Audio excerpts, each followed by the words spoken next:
salah mencari pemimpin, tidak mengerti industrialisasi, tidak mengerti hilirisasi, jamin kita tidak akan lewat middle income trap. 2038 deadline kita. Itu kita ada 4 kriteria untuk mobil nasional.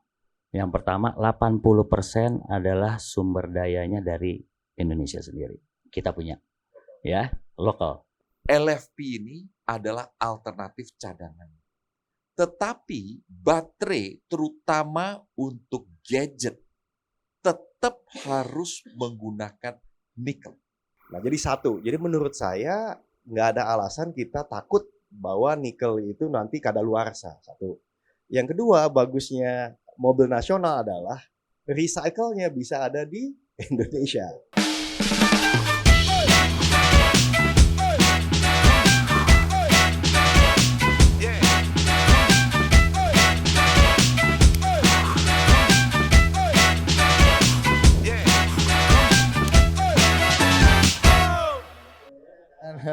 Dalam konten ini sudah disclaimer dari awal. Ya, dan sambil kita ini ya kamera menyesuaikan ya karena animonya ingin tahu nih sebenarnya LFP, nikel, baterai segala macam ini gimana nih karena banyak juga kayaknya kita mau investasi di sini nih tapi kayaknya udah nggak laku nih ke depan nih. Betul kan? Ya kan? Apalagi hasil debat kemarin secara substantif nilai Mas Gibran 90 kata Pak Lutfi di TikToknya gitu. Iya. Sudah tentu itu tidak netral. Betul. Jadi kalau Anda ingin berharap ada kenetralan di sini Anda kecewa. Tapi enggak, kita ingin mendudukkan persoalan ya. Betul. Okay. Jadi ini paling tidak dari ketidaknetralan ini yang paling penting diskursusnya. Gimana ide-ide tersebut bisa menjadi sebuah diskursus publik yang dibicarakan untuk pembuatan kebijakan yang lebih berkualitas. Betul. Gitu. Ke depan, apalagi? Ya, siapa tahu di sini ada juga pengusaha batu bara. Misalnya, kalau gitu substitusi untuk mobil listrik nih jangan nikel dong, batu bara aja lagi gitu kan. Misalnya kan siapa tahu kan. Emang bisa? Nggak tahu. Diskurs yang penting diskursus. Anda nanti Pak Tom Lembong salah lagi nanti. Iya. Kalau kata Pak Tom Lembong tuh LFP itu Lembong fanpage katanya. Oke, kita diskusinya nih namanya belak-belakan soal mobil nasional dan polemik LFP versus nikel. Nah, kita dari ujung nih ya, ini ada CEO Maju Motor Group dan Sekjen Repnas. Ada Bang Alvin Kennedy. Ini selain John, Bobby dan ternyata ada Alvin satu lagi. Tapi dia susah kan di sana kan udah saingan ketat kan dia ke Indonesia lah ya. Oke. Kemudian ada Direktur Kementerian Investasi dan dari BKPM ada Pak Edi Junaidi. Pak Edi, terima kasih ya. Beliau ini satu-satunya yang diharapkan netral di sini ya. Iya. Ada upaya. At least ada upaya Bang Angga. Iya. Kan? Pak Edi verbal silakan tidak netral tapi jari-jari tolong dikontrol. Kami ingatkan aja Pak. Iya. Nanti pindah ke kementerian lain kan susah nanti kan.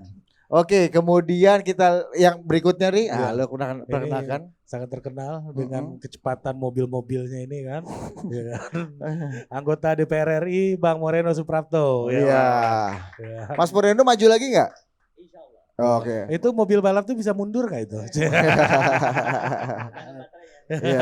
Kemana Formula E datang nggak Mas? Oke, dan selanjutnya Ari. Ini perkenalkanlah. Memang sangat ikonik beliau ini kan. Kita mengikuti di TikTok barusan. Kita nggak tahu apa motivasinya aktif di media sosial sekarang. Iya. Nah itu perlu dijelaskan itu. Iya betul. Dan jadi idola baru loh anak-anak nih. Yang mulia ini kan. Yang mulia duta besar. Jepang pernah, Amerika pernah. Betul. Dan juara lomba pidato se-Amerika bos loh. Iya. Apal kita CV-nya ya. Iya. Jadi kita akan perkenalkan yang mulia duta besar Muhammad Lutfi. Mr. Ambassador. Itu menteri bisa ganti-ganti Pak, tapi ambassador seumur hidup. Nggak ada purnawirawan. Agak banyak jaminan pensiun beliau ini ya. Mantan kepala BKPM 2005 sampai 2009. Saya mau cerita sedikit. Waktu itu kita diskusi sama Muhammad Tatib Basri, mantan kepala BKPM setelah Pak Lutfi. Dia cerita, kita nih itulah susahnya BKPM bro. Kita tuh nggak punya BKPMD. BKPMD. Jadi kita udah tarik investor, udah setuju, tapi nggak bisa tuh Pak katanya. Apa nggak belum terlalu comply. Oh dan kita kedatangan juga ada Mas Anin Dia Bakri ya. Oh. Ini agak serius nih forum nih. Iya. Iya. Iya. Saya tahu ketika sampai ke Mas Anin adalah kalau perlu gak usah pakai mobil listrik, kita dilema mobil listrik nggak ada, kita triathlon aja. Oke. Lanjut BKPMD. Ya, oh ya. Iya, nggak ada susah nih, nggak ada BKPMD. Jadi ketika kita tarik investor, belum tentu comply Betul. ke daerah-daerah gitu Pak Lutfi katanya. Ah itulah, itu yang Pak Bahlil dan Pak Lutfi bisa mengatasinya. Kenapa? Karena Pak Bahlil dan Pak Lutfi punya dinda-dinda di seluruh Indonesia. Iya. Karena Kau hantam dulu Dinda. itulah gunanya hipmi daerah ini kan Pak. Adinda kau injak lu bupati itu Dinda. Susah bang, nanti abang atur. Ya. Kalau Pak Dede Basri ini kan diskusi terus. Wacana terus. Iya, Ya kan? Dinda dikit. Oke, kita langsung aja kita ke Ketum Angga Wira yang ya. punya acara kasih kata Sohibul sambutan. Hajat Iya. silakan. Ya. Bismillahirrahmanirrahim. Assalamualaikum warahmatullahi wabarakatuh. Selamat sore pada para host yang luar biasa yang sudah mengantar, dan sebenarnya diskusi ini netral. Netral, tapi karena dari 01 dan 03 nggak ada yang berani karena kita udah undang, kita Berarti udah nggak undang. netral dong. Nggak netral. nggak apa-apa. Ada kementerian. Itu lebih terjebak aja ya. Iya. Karena kan kita harus memberikan narasi bahwa Totpol ini berada di tengah gitu. Berada di tengah, netral. Tentunya makasih buat narasumber yang sudah hadir, senior Bang Lutfi, Mas Anin, sahabat saya Bung Moreno yang juga insya Allah terpilih kembali dari Malang Raya supaya tim mobil kita jadi jalan ini. Ada sekjen saya, CEO Maju Motor Group yang nanti akan bekerja sama dengan Bakri ini bikin bus listrik nasional. Dan juga Pak Edi, makasih udah hadir. Dan mungkin langsung aja saya kembalikan ke moderator supaya waktunya panjang, supaya bisa banyak bahan untuk di TikTok. Oke, kita buka dulu yang mulia aja kita. Yang kasih mulia di duta besar awal, dulu. kan. Silakan yang Dengan mulia. Analisis debat cawapres 90 nilainya Mas Gibran Iya. kemarin ini. Kalau Kan. Pak Lutfi di sini kan dipanggil Tum atau enggak Bang aja kan. Iya. Kami manggilnya yang mulia. Yang mulia. Silakan. Silakan yang mulia. Soal mobil ini yang mulia. Jadi begini, saya mau buka dulu ceritanya. Yang pertama itu masalah hilirisasinya. Cek, kasih Orang dekat dulu. Coba mikrofonnya dicek dulu yang mulia. Ya. Cek. Oh mati. Coba kita intervensi Pak. Cek. Jadi kita mau cerita dulu tentang hilirisasi. Orang berbicara masalah bagaimana nikel ini menjadi suatu cerita yang luar biasa pada katakan sebulan 2 bulan terakhir. Yang sebenarnya menjadi cerita menariknya itu adalah kita ini sebelum November atau sebelum Desember 2019 yang kita jual itu adalah ore nikel. Yang belum pernah melihat ore nikel, itu yang kita jual itu adalah tanah. Dikeduk dari tanah air kita, naik kapal, harganya kira-kira $20 per ton. Naik ke kapal, dijual ke Cina, dimurnikan di Cina, kemudian dia jadi barang macam-macam, kembali lagi ke Indonesia. Kita punya waktu kan? Cerita ini sudah menjadi cerita dari zaman penjajahan Belanda dulu. Tidak pernah berakhir sampai Indonesia merdeka. Terakhir cerita ini masih menjadi momok cerita ketika saya menjadi kepala BKPM. Tahun 2005, Kompas menulis di halaman 1, namanya Pulau Kijang, di Kepulauan Riau. Jepang waktu itu tahun 80 dikasih konsesi untuk bauksit. Dia gali sampai pulau itu hampir tenggelam. Bauksit sama dengan nikel. Digali, bauksitnya naik kapal. Ketika tahun 80-an itu, harga minyak itu sekitar 10-15 dolar per barrelnya. US Alcoa, perusahaan aluminium Amerika Serikat, memutuskan tidak mau pasang smelter aluminanya, jadi mereka bikin di Australia Barat, dekat Perth sana. Dia bawa bauksit kita itu ke Australia sekitar 5.000 kilometer. Dia pasang fasilitas aluminanya di Australia Barat. Dia pasang dia smelternya di sana. Dia bawa aluminanya balik 5.000 kilometer ke ke Sigura-gura.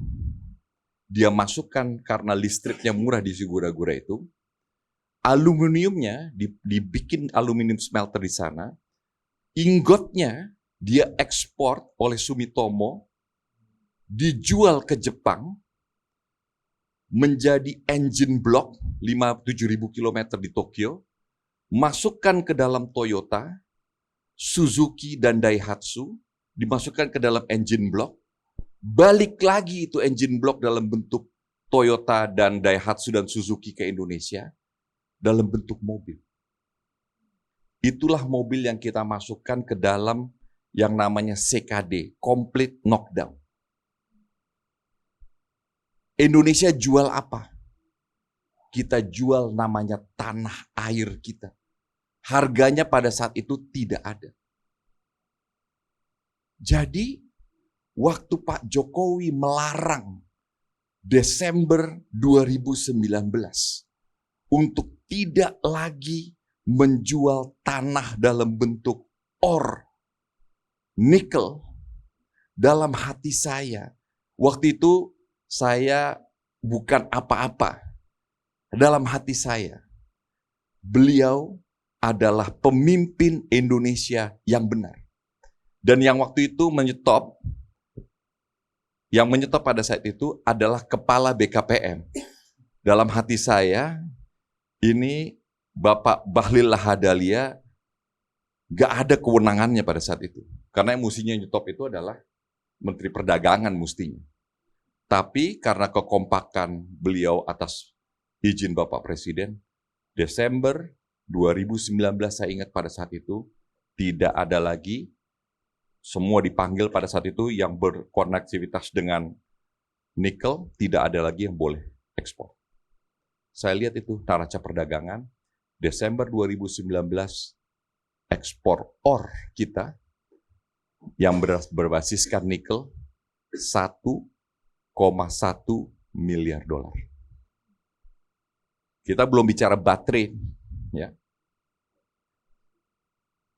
Januari 2020, kita lihat berapa ekspor kita yang berdasarkan daripada nikel, yang sudah diolah menjadi stainless steel. Itu angkanya loncat jadi 10,86 miliar dolar. Jadi ore kita itu, ore nikel kita itu dirubah menjadi stainless steel. Ekspornya 69% itu kita jual ke RRT. Yang invest itu perusahaan Cina. Kita jual ke RRT. 69%. Ekspor kita pada Desember 2020 jumlahnya 10,86 miliar dolar. Jadi, saya tahunya karena Desember itu saya dilantik jadi Menteri Perdagangan. Saya lihat kan. Jadi Desember lalu nilainya 1,1 miliar, stop, tidak boleh ekspor. Ekspor berbasiskan nikel itu berubah menjadi stainless steel 10,86 miliar. Karena loncat ekspor kita ke RRT, karena tinggi sekali nilainya, RRT kasih surat cinta sama Indonesia. Indonesia, kamu bisa menghancurkan industri stainless steel saya. Maka kamu saya kasih penalti. Namanya safeguard. 20%. Jadi semua sejak akhir tahun 2020 itu, saya kasih kamu penalti. Apakah saya kasih kamu safeguard supaya jangan menghancurkan industri stainless steel di RRT. Jadi gini ya, investasi Cina, teknologi Cina, uang Cina, investasi di Indonesia. Menaikkan value added Indonesia. Yang tadinya angka penerimaan kita 1,1 miliar menjadi 10,86 miliar dolar. 11 kali nih nilai tambah kita. Ekspor lagi ke RRT-nya 69%. Kemudian industri Cinanya, industri yang katanya paling kompetitif di dunia, kalah sama Indonesia. Dikasih barrier, dikasih safeguard di sana 20%. Ya. Saya sebagai Menteri Indonesia, waduh, luar biasa nih. Hebat nih industri kita. Bangga nih kan. Dan tapi udah mulai was-was, jangan-jangan akan turun kompetitivitas kita. Saya lihat kuartal pertama, itu neraca perdagangan kita sama Cina naik tinggi. Didominasi oleh apa? Barang berbasiskan baja. Lihat lagi. Stainless steel loncat. Hampir 2 kali lipat. Saya lihat ujung tahun 2021. Yang tadinya 10,86 miliar ekspornya ini, setelah dikasih safeguard oleh RRT, karena injury, karena takut safeguard ini, naik menjadi 20 miliar dolar. Naik lagi 96%. Artinya Bapak dan Ibu, nilai tambah Indonesia dari OR kita ini luar biasa. Naik lagi hampir 100% menjadi 20 miliar dolar. Di tahun 2022 naik lagi menjadi 30 miliar dolar. Jadi inilah yang kita sebut hilirisasi. Kita belum bicara baterai, baru berbicara nilai tambah dari nikel kita. Jadi kalau kita lihat ekspor kita itu dari nikel itu, yang buat baterai itu baru 5%. Nah ini sekarang yang kita mau bicara baterai ini, baru akan bikin di Indonesia untuk yang akan datang. Baru mau bikin itu yang ya di Worowali, di Weda Bay, ini baru akan, will be gitu ya. Tapi ini buat Budi dan Ari. Baik, yang mulia. Begitu kita naik tinggi, orang itu gusar.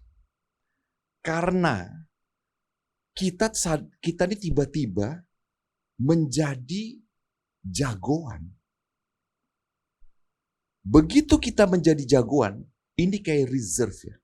Reserve itu begitu ada yang kuat, ada yang tiba-tiba menjadi lemah. Siapa yang menjadi lemah? Yang menjadi lemah dan tidak kompetitif itu tiba-tiba negara Eropa. Negara maju. Nah, mereka mesti memproteksi. Ini yang mereka bilang pairing of the equality. Di Eropa itu mereka jaga. Jadi kalau ada teman-teman kita di tempat lain bilang, wah ini ugal-ugalan. Mesti environmental friendly. Emang yang mau jaga environmental itu cuman dia aja. Emang saya nggak mau jaga buat anak cucu kita. Tapi kalau ini dijadikan alasan, ini yang saya perangi di WTO. Karena ini adalah alasan kolonial. Kita diadu-adu oleh negara-negara maju. Janganlah alasan negara-negara maju ini dibawa di antara kita. Kita ini dijajah 350 tahun karena kita sering diadu. Namanya divide et impera. Di antara kita diadu-adu. Orang tentara Belanda di Indonesia ini selama 350 tahun tidak pernah lebih dari 1.100 orang. Tapi bisa menjajah kita karena kita mau diadu-adu. Masa udah merdeka segini jauh, sudah maju kita, masih mau diadu-adu. Jadi saya minta tolong, preambul saya. We are in the right track. Kita ini dalam trajektori yang benar. Pak Jokowi membawa kita dalam trajektori yang benar. Presiden kita mudah-mudahan di negara pusaka ini memang sudah ditakdirkan akan menjadikan kita selalu mendapatkan presiden yang benar. Janganlah kita diadu-adu. Saya perangi itu namanya WTO, orang-orang itu. Dan saya kasih tahu ya, ini urusan besi ini, yang pergi dan musuhi kita itu, ya gedenya dari Indonesia juga. Siapa tuh yang mulia? Salah satunya nih saya sebut nih. Namanya ArcelorMittal. ArcelorMittal, kenal kan? ArcelorMittal itu gedenya di Gresik, di Pasuruan. Orang India, berbahasa Indonesia. Dia marah karena dia nggak dikasih apa sama Soeharto dulu. Pergi dia ke Inggris, punya pabrik di Eropa. Bagaimana baru bersaing sama Indonesia? Orang Cina aja kalah di Indonesia. Sama Indonesia. Apalagi perusahaan pabrik di Eropa. Rusak. Macem-macem lah dia bikin alasan di Eropa itu supaya dia bisa bersaing sama Indonesia. Jadi kita mesti mempertahankan daripada kompetitif Indonesia ini supaya Indonesia bisa menjadi negara industrialis. Karena industrialisasi Indonesia ini menjadi kunci supaya Indonesia bisa keluar dari middle income trap. Kita lagi di Uber deadline. Kalau kita tidak industrialisasi, kita complacent, kita telat, kita tidak melaksanakan ini, pada hari ini juga kita telat, maka kita tidak bisa keluar dari middle income trap pada tahun 2038-2040, itu kita selesai. Thailand dijamin tidak akan pernah menjadi negara maju berpendapatan tinggi. Dijamin. Saya tidak mau ini kejadian sama Indonesia pada tahun 2038. Nah itu Thailand kenapa nggak bisa ya mulia? Karena dia lewat. Tahun 2010 demografik bonusnya habis. Dia berantem antara raja sama Thaksin Shinawatra. Kudeta tuh, beribut ucek-ucekan. Selesai. Jamin tidak akan menjadi negara maju. Jamin, selesai. Kita tidak mau kejadian itu terjadi di Indonesia. Satu lagi negara namanya Venezuela menghasilkan 4 juta barrel per day minyak. berantem, habis, selesai, jamin tidak akan menjadi negara maju. Kita sekarang trajektorinya benar. Jangan sampai itu lewat. Salah mencari pemimpin, tidak mengerti industrialisasi, tidak mengerti hilirisasi, jamin kita tidak akan lewat middle income trap. 2038 deadline kita. Masih ada waktu ya kita ya? Masih ada waktu. Cari pemimpin yang benar. Oke. Nah, sebelum ke yang lanjut, selanjutnya saya mau Ya. ada satu pertanyaan sama Yang Mulia. Saya ingat waktu Yang Mulia diperkenalkan jadi menteri, diminta untuk berpidato di istana waktu itu, bicara soal regulasi ini barang pertandingan tinju. Jadi Apa menteri juga lo ini pidato-pidato yang harus mulia nih? menjadi wasit gitu, yang menengahi semua pemain gitu kan. Tapi dalam kasus hilirisasi ini jangan-jangan wasitnya ikut nonjok juga nih, jangan-jangan. Ikut main. Ya, ikut main juga gitu. Nah, gimana caranya fairness itu bisa, orang kan nggak akan meninggalkan uangnya karena dipaksa, tapi karena dianggap fair gitu. Misalnya contohnya salah satunya orang akan milih hotel yang cepat check in-nya juga cepat check out-nya juga gitu, nggak bisa ditahan-tahan check out gitu. Nah, ini dalam konteks hilirisasi ini gimana memastikan soal trust kepada negara dalam konteks ini, Yang Mulia? Nah, itu juga salah satu yang menjadi public discourse sekarang gitu. Jadi gini, memang kita ini berhadapan dengan investor yang kita mesti berhadapan dengan investor yang memang sangat memilih, gitu ya. Saya nggak mau sebutin negaranya, tapi ini yang kita hadapi. Dia bikin studi kereta cepat. Kereta cepat ini bagus dibikin. Begitu kereta cepatnya dinegosiasikan, kereta cepatnya yang bikin negara lain.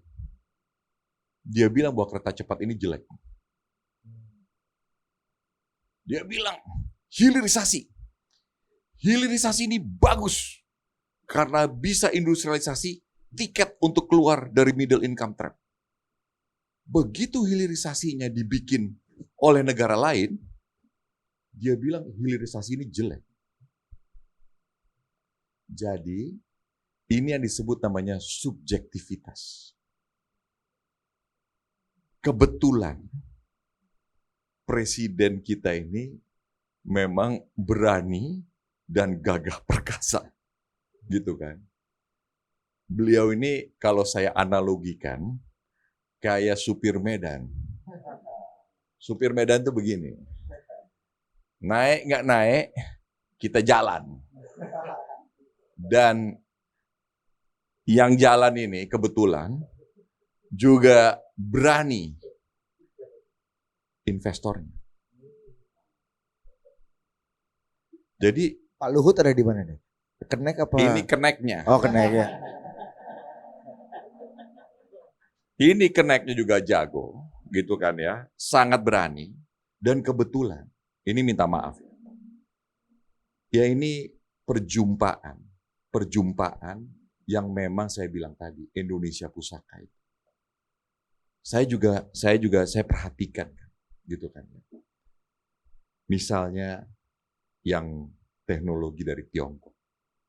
Ini urusan LFP sama NMC ini.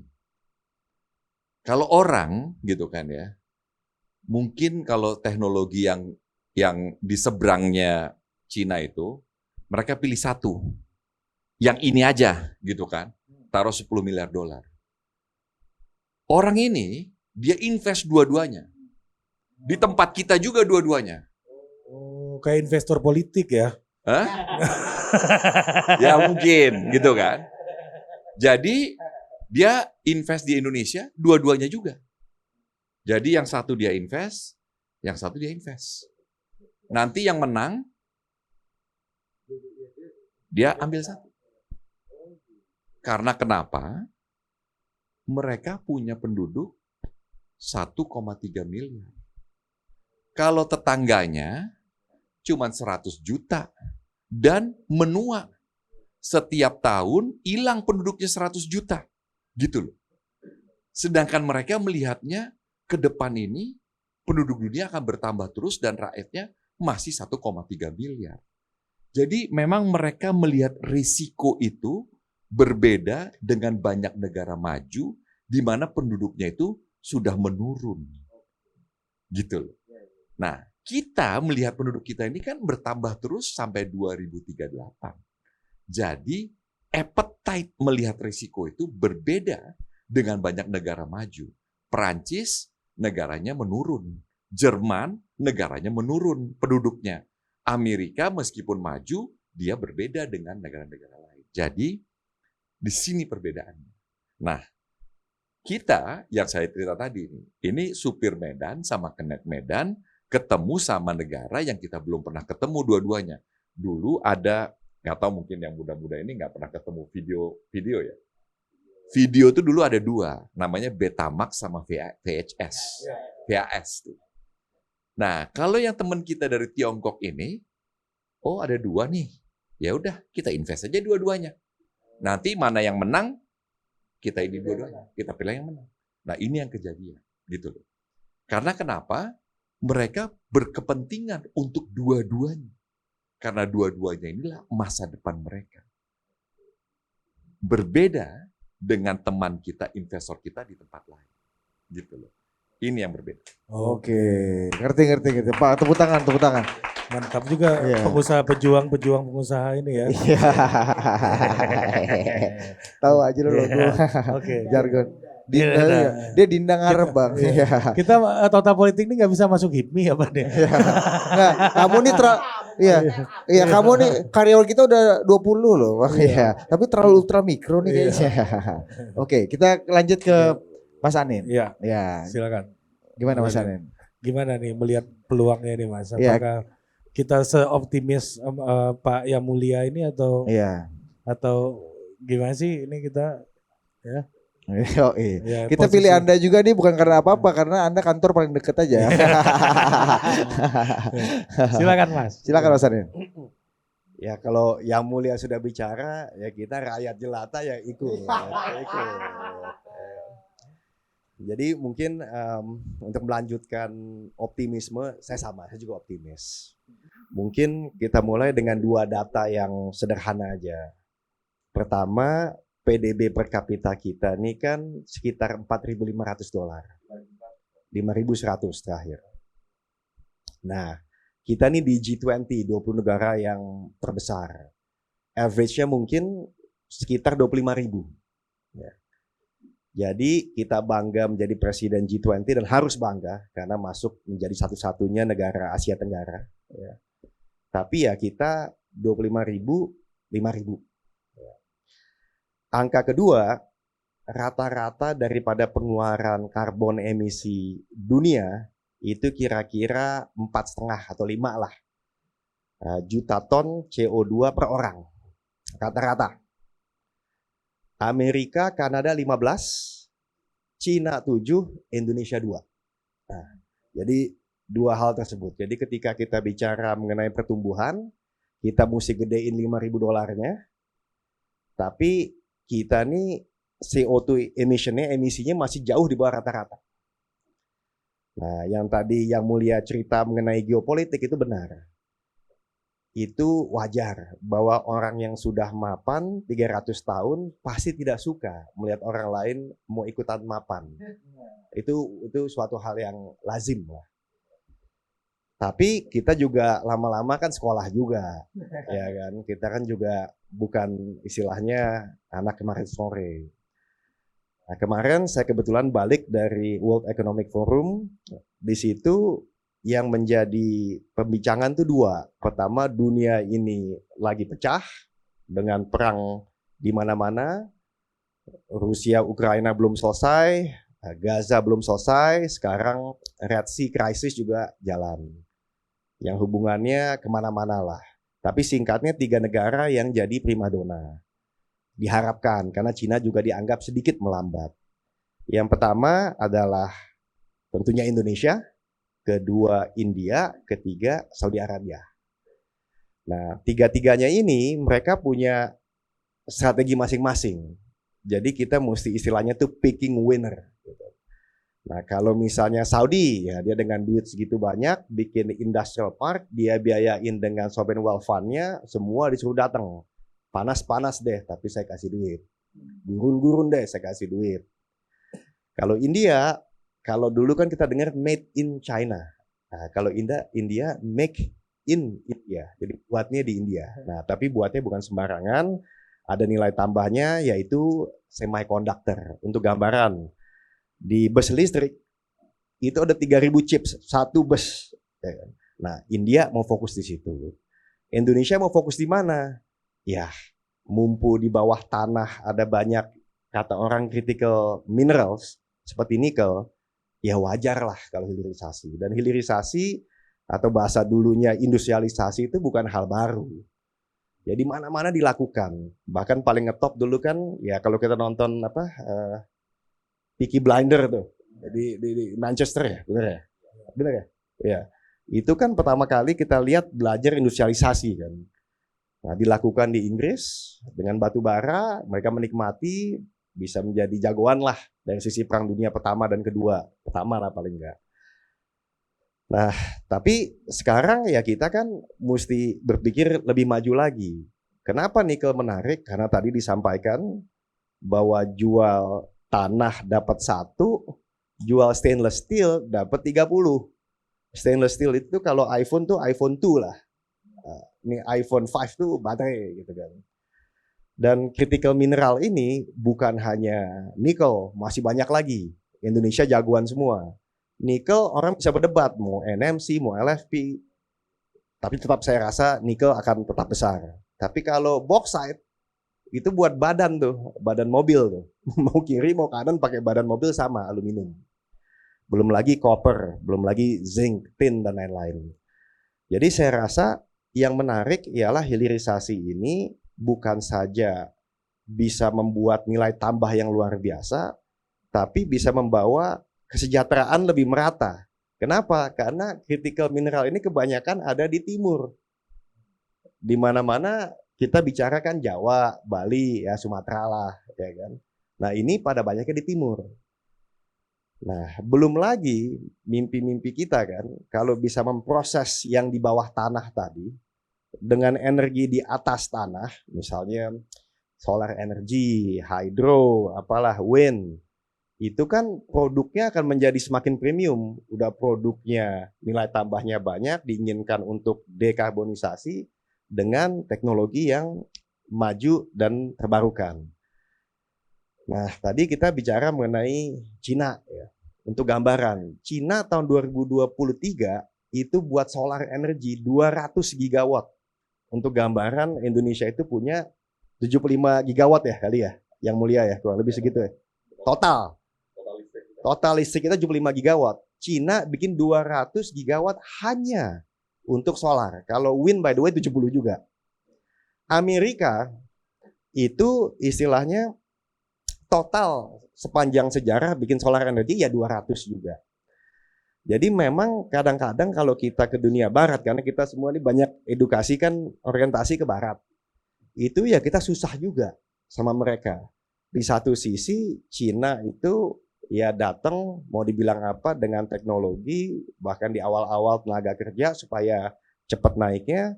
Di barat terutama Amerika misalnya, FTA aja nggak ada, free trade agreement. Ya kan, kita lagi utak-atik mau apa namanya limited free trade agreement. Lalu apa namanya mau coba jadi apa itu ada Inflation Reduction Act, apa namanya insentif 1 triliun digelontorkan untuk bisa mengejar Cina di teknologi apa baru terbarukan gitu. Nah jadi memang ya Indonesia ini mesti memainkan perannya dan negara maju secara wajarnya tidak akan membiarkan kita seperti itu. Nah, tapi memang saya sih sepakat sekali bahwa ya ini mesti dilanjutkan. Karena kalau tidak, ya kita akan menjadi ya istilahnya hanya beli atau hanya jual barang mentahnya. Padahal kita butuh sekali untuk kesejahteraan ini bisa lebih baik. Nah, saya sih berpikir visinya di 2045 dengan Indonesia maju ini, Indonesia tuh mungkin sebelumnya kali. Bukan hanya bicara net zero, mohon maaf tidak menggampangkan, saya yakin net zero akan terjadi. Bahkan kita bisa lebih cepat daripada 2060. Kenapa? Karena biodiversitas kita banyaklah.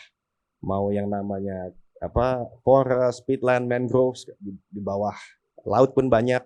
Tapi kami berpikir Indonesia ini bisa menjadi raja daripada atau Saudi Arabianya dari Green Industrial Revolution. Nah, ini cikal bakalnya nih adalah di hilirisasi ini.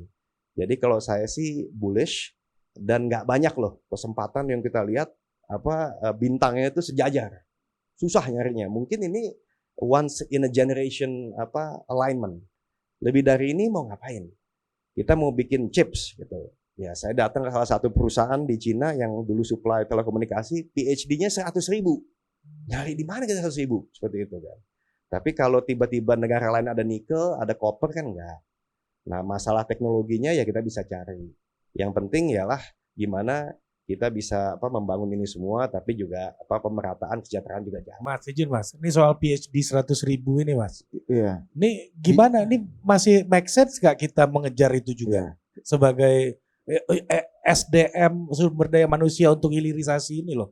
Iya. Ya, untuk sampai makin ke hilir kita makin banyak di R&D kan, pasti kan makin ke hilir lagi gitu. Ya, kalau cara cepatnya gampang Mas. PhD honoris causa semua aja kan bisa 100.000. Atau kayak Singapura kan, Iya. PhD yang udah mulai emeritus di banyak negara dibayar mahal aja untuk kerja di Singapura gitu Ya, misalnya. itu kan salah satu pemikiran pemerintah dengan golden visa, ya kan. Talenta-talenta yang baik, research yang baik untuk datang. Dan saya rasa nggak salah. Ya kita pikirkan juga nih kayak negara UAE, ya kan, di Dubai, Abu Dhabi, mereka juga memberikan kemudahan. Bahkan nggak usah jauh-jauh. Amerika pun juga dari dulu kan dibilang melting pot gitu kan, tempat orang berkumpul tuh karena imigran dikasih masuk. Sehingga ya inovasi jalan terus ya. Kita udah banyak bercanda lah semua CEO yang perusahaan besar semuanya India semua kan di sana kan. Nah, jadi saya rasa bukan berarti kita tidak mengembangkan sumber daya manusia, pendidikan, tapi itu ada prosesnya kan. Tapi pada saat yang bersamaan ya kita nggak lebih mudah setiap hari. Ya kan tadi waktunya sampai 2038 ya Pak yang mulia ya. Nah, kita mesti kejar. Nah, jadi ya saya rasa sih game changernya ya ini. Itu kalau menurut saya. Oke. 100.000 PhD ini pernah gue bahas di Total Politik waktu Iya, itu soalnya. iya, nanti kasih link di videonya. Oke, Oke. yang selanjutnya. Terima kasih Mas. Tepuk tangan untuk Mas Hanin dong. Dan kalau kata Mas Hanin, kita ke masa depan akan jadi Saudi Arabianya green industrial. Iya. Nah, kira-kira Oke. Muhammad bin Salmannya nih Anindya Bakri apa Gibran Rakabuming? Iya. Nah, dan selanjutnya Dit, kalau di DPR tuh banyak komisi-komisi. Aha. Kalau komisi 6 itu modelnya good control, good money. Iya. Andre bentak meja dulu kan, biar programnya lebih lancar di bawah kan. Iya. Program berjalan dengan baik gitu kan. Iya kan. Bang lu galak banget. Ah itu cara Biar lebih bekerjanya. efektif. Iya, itu cara bekerja ya Dinda. Oh Nah, gitu. kalau komisi 3 apa Dit? Quick money, Quick respon. quick respon, quick money. Ya. Gitu. Ada masalah apa ini, langsung. ini mitos-mitosnya, Iya, nih, mitos-mitosnya. Langsung satgas-satgas Ya, kan. kami ini kan pengamatnya di luar pengamat kan. dan ikut-ikut pelaku dikit-dikit lah Iya. margin depan ini kan. Nah, yang ini komisinya unik Dit. Apa? Good design, big money. Harus didesain dulu, terorkestrasi dulu satu sama lain kan. Karena menyangkut hulu dan hilir. Iya. Oke, Silakan. Komisi langsung. 7. Moreno Suprapto. Terima kasih. Gue kalau udah kayak gini diserang ini bingung juga jadinya. Ya, ini diumbang Bang. Benar kan good design, Dipancing, big money kan. dipancing, ya. Ya jadi ya mungkin saya mewakili selain dari Komisi 7 mungkin latar belakang saya juga dari otomotif ya. Kalau ini kan kita bicara belak-belakan soal mobil nasional. Ya jadi ada dua nih mobil nasional, ada sejarahnya dan juga terkait teknologi lithium or nikel dan sebagainya, ada rare earth dan sebagainya. Nah kalau bicara mobil nasional, kita punya sejarah dari dulu. Mobil nasional itu kita punya sejarah zaman dulu itu namanya Morina, hampir saya namanya kayak gua tuh. Mobil rakyat Indonesia. Nah, semangatnya udah ada gitu untuk mobil nasional kan kita bicara mobil nasional dari era tahun 70 ya kan, era tahun 80. Iya, kita baru sadar ada judulnya di situ. Oh iya, benar. kembali ke judul. Jadi bicara tentang mobil nasional itu semangatnya udah ada dari dulu. tahun 70 itu kita tahu ada mobil sedan kotak lah itu ya kan. Terus udah gitu ada Kijang dan sebagainya, Kijang Doyok. Dan sampai akhirnya ke era 2000. Sebelum era 2000, era 90-an ada mobil nasional, ada Bimantara, Timor dan Molena apa-apa gitu. Tapi itu nggak kuat sampai di luar krisis moneter ya, itu nggak bertahan lama. Tapi semangatnya adalah kendaraan ini yang dimaksud adalah pada saat era itu berkendaraan dengan motor, yaitu mesin. Belum ada teknologi seperti baterai seperti sekarang. Ya. Nah, seiring waktu berjalan, dengan semangat yang tetap ada mobil nasional, sampai hari ini di eranya Pak Jokowi sudah ada mulai adanya SMK dan sebagainya. Nah, sekarang adalah pertanyaannya bagaimana kita bisa memunculkan lagi mobil nasional di era ini dan seterusnya. Bagaimana dengan kita punya kekayaan alam yang sangat banyak, yang sangat luas ya dan juga potensinya besar sekali. Nah, sekarang kalau seandainya bicara lithium dengan nikel ini, apakah sekarang cocok dipadukan dengan mobil nasional? Nah, sekarang dengan adanya hilirisasi ini, tadi yang disampaikan oleh Yang Mulia, itu betul sekali bahwa hilirisasi ini perlu dijabarkan secara luas bahwa hilirisasi ini kita udah on the track apa belum sih? Ini di komisi gua nih, di komisi 7. Udah sangat on the track, ya. Good design. Nah, bukan karena gue di dalam pemerintahan nih Gerindra, tapi memang kan kita semangatnya kan kita punya sejarah mau mobil nasional. Gue teriak-teriak pada saat itu, ya kita belak-belakan aja. Jadi gue ngomong gue ada mengapa kan? Lanjut Bang. Ya pada saat Antap, itu Bang. kita nih bicara terkait undang-undang minerba. Gue bicara undang-undang minerba di sini hati-hati nih. Karena ada apa? Ada bicara yang tadi sempat Mas Anin sampaikan ke energi krisis. Energi krisis itu baru dirilis oleh Kementerian SDM, bagus alhamdulillah ada 47 terkait timah turunannya itu ada lagi monasit dan sebagainya. Itu bisa jadi apa? Bisa jadi untuk NASA, untuk alat-alat pesawat dan sebagainya untuk meredam panas. Itu baru timah.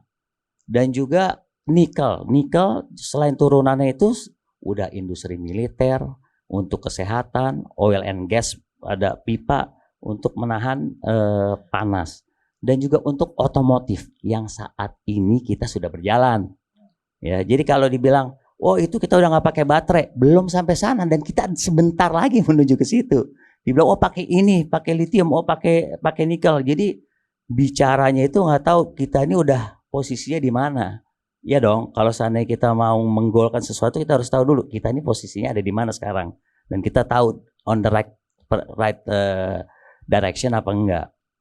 Nah, pada saat ini kenapa gue bilang oh kita ini udah tepat? Karena hilirisasi kita itu sudah berjalan hampir 70% dari yang kita yang diperlukan oleh dunia. Yang telah tadi disampaikan oleh Yang Mulia itu bahwa betul sekali bahwa teknologi otomotif itu berkembangnya pesat banget.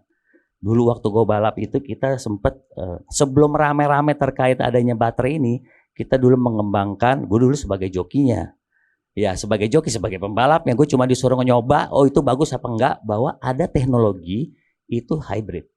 Di mana daya pada saat kita jalan ataupun itu ngerem mobil dikembalikan jadi daya lagi, jadi baterai. Nah itu pun ada nikelnya di situ. Nah kalau dibedah lagi, makanya pada saat gue dengar itu orang udah ngebedah betul apa belum sih nikel itu sampai mana turunannya, ya kan lithium itu sampai mana turunannya, dan itu bisa dipadukan antara lithium dan nikel itu bisa dipadukan di otomotif kalau bicara otomotif. Nah bicara kembali lagi kepada hilirisasi industri hilirisasi ini, kita berharap di Komisi 7 itu industri hilirisasi ini bisa menjadi industri modern, lebih modern lagi. Jadi lebih fokus lagi kepada untuk chip, untuk lagi keperluan kesehatan dan untuk keperluan otomotif khususnya. Kalau otomotif berarti baterai yang saat ini kita lagi fokus kembangkan. Nah, yang gini perlu kita waspadai adalah harga itu pada saat ini harga kita tahu kemarin-kemarin ini tinggi. Ternyata ya yang tadi disampaikan oleh Mulia dan Mas Anin itu bahwa dan kita tahu negara tetangga dengan populasi terbesar itu juga intelijennya tinggi. Oh kita coba kembangkan. teknologi lagi dengan pakai lithium itu harganya lebih murah. Berarti apa? Kita di sini jangan sampai diadu-adu. Oh, kita harus digeser, berarti kita harus pakai lithium. Enggak. Kita ini udah on the track. Jadi jangan sampai kita ini udah on the track, udah gitu kita diadu-adu dengan ada harga yang lebih murah, kita pakai lithium. Itu kita bisa kembangkan kok semuanya. Saya yakin itu kita bisa kembangkan itu. Dan yang paling penting adalah research and development. Itu penting banget. Jadi gue selalu bicara di komisi, ini nggak boleh lepas dari BRIN. Jangan sampai BRIN ini cuma fokus pengembangan dan proposal istilahnya ya. Jadi gue minta pada saat itu dan sekarang ya, dan gue yakin Prabowo Gibran bagusnya di Asa Cita itu ada nomor 4 dan nomor 5 itu terkait pembangunan kualitas SDM. Science itu penting banget. Jadi kita punya tanah, sampaikan oleh Mulya, disampaikan sama Mas Anin, kita punya tanah, kita punya sumber, hilirisasinya udah berjalan, kita mesti tambah lagi research and development. Jadi ini gue yakin. Karena yakin gue. Soalnya pada saat itu gue di otomotif, kita kalahnya pengembangan teknologi itu mereka udah jauh banget. Saat mereka punya pengembangan, mereka ambil bahannya dari kita, mereka bangun dengan desain mobil sebagaimana bagusnya, dikembalikan lagi ke sini, kan kita lagi jadi pasar lagi.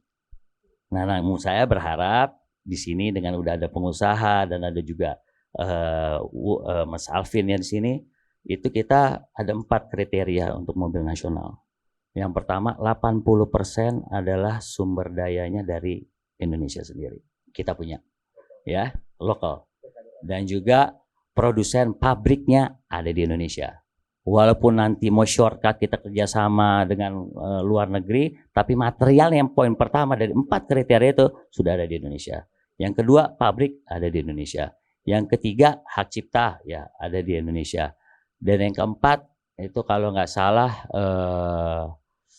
yang keempat itu saya agak lupa sedikit, tapi intinya dari semuanya itu adalah kita berharap dengan adanya hilirisasi ini kita punya mobil nasional dengan terus teknologi yang berkembang dan juga bersinergi integrated antara program Prabowo Gibran. Gue yakin banget karena di poin keempat itu gue senang banget terkait pembangunan kualitas manusia. Karena pada ujungnya itu bicara tentang lithium, nikel, bagusan mana apa-apa, kalau nggak ada tim pemikirnya ini, terutama pembangunan SDM manusianya itu kurang.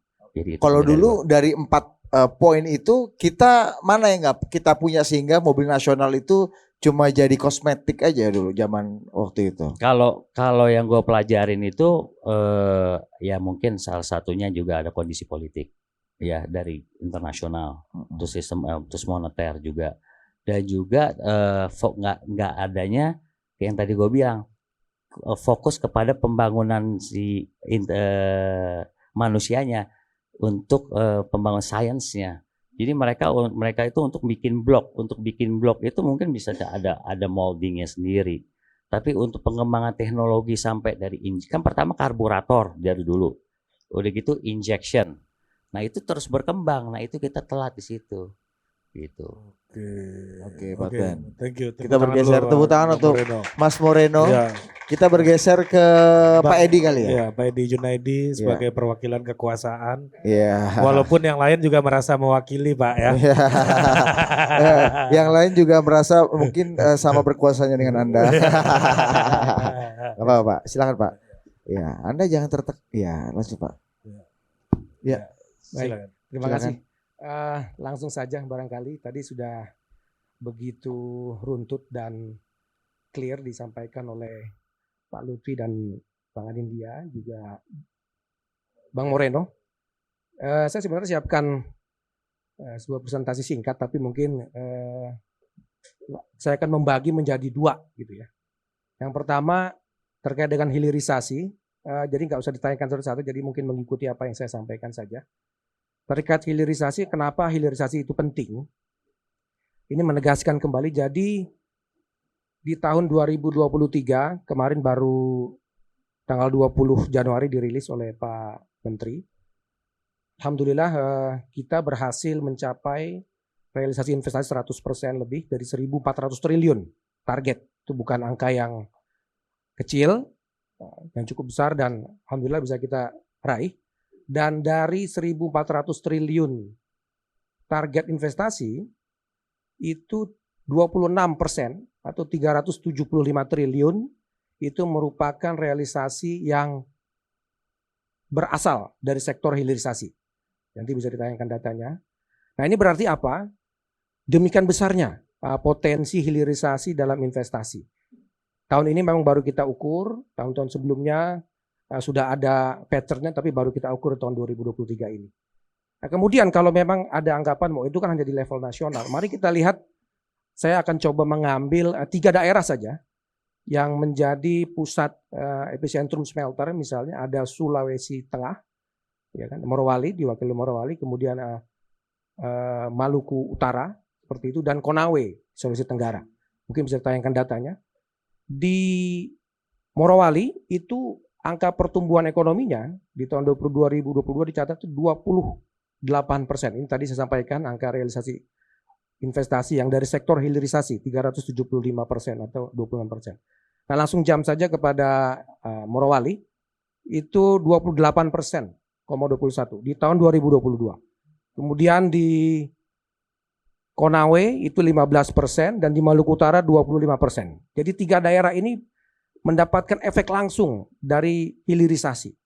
Jadi tidak bisa dipungkiri memang itu langsung mengalir. Dan saya kebetulan memang sering bertugas ke daerah-daerah ini dan saya melihat langsung gitu betapa misalnya di Morowali itu 24 hour, 24/7, artinya itu kerja itu sampai shift-shiftan gitu ya.